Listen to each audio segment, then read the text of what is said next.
Dando continuação ao nosso vídeo, né?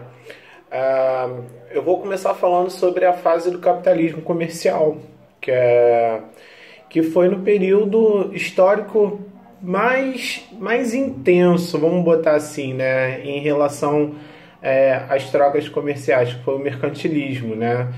Isso no século XVI, né? O capitalismo comercial, você vai ter uma relação comercial aí, né, através da DIT, que é a Divisão Internacional do Trabalho. E essa Divisão Internacional do Trabalho, nessa época, ela determinava uma relação comercial entre colônia e metrópole, né? A colônia fornecia, né, a matéria-prima e a metrópole fornecia o produto manufaturado, né? E essa fase você tem a acumulação de capital. A segunda fase, que é o capitalismo industrial, ele vai se caracterizar, né, dentro do período da primeira e da segunda revolução industrial, né? Você tem a primeira revolução industrial, que é a chegada, né, das máquinas a vapor, a energia movida, né, ao carvão mineral, né? A segunda revolução industrial, você tem a descoberta de novas fontes de energia, né, como o petróleo e seus derivados, né, e a energia elétrica. E a relação comercial, ela é quebrada, né, naquela situação do pacto colonial, que é mencionado na fase anterior pelo capitalismo comercial.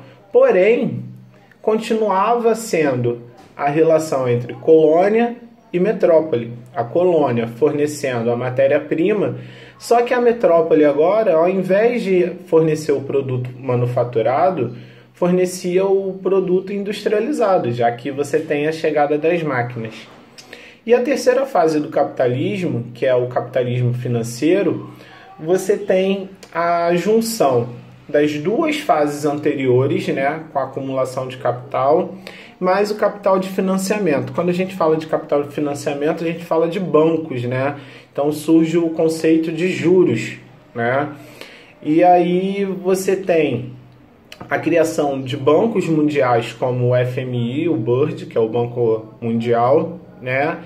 E todos esses bancos, né, estavam fazendo empréstimos, né, para os países que foram devastados no período da Segunda Guerra, né? Então você tem um fortalecimento do capitalismo. Dentro dessa fase do capitalismo financeiro, você também tem as medidas empresariais, né? Porque surgem, né, as empresas multi e transnacionais, né? As empresas transnacionais são empresas com atuação mundial de capital aberto. E aí, quais são essas medidas, né? Eu tenho os cartéis, né, onde que as indústrias se organizam, né, para dividir o mercado e fixar um preço, né, estabelecido pelo produto, né? Você tem os trustes, né, que você tem a fusão dessa indústria, né, numa estrutura única. Eu posso dar o exemplo aí como a P&G, né, entre outras indústrias, né, e o holding, né, que são grandes conglomerados, né, empresariais, né, na fusão de empresas e de diferentes setores, né? Então, assim, essa é a explicação que eu vou dar para vocês dentro da fase do capitalismo, ok? Lembrando a vocês, né? O capitalismo, você tem a presença do Estado, né? Você tem uma iniciativa do Estado, né? Você tem tanto essa medida que você vai ter o liberalismo, né, que o Estado vai estar intervindo na economia, né?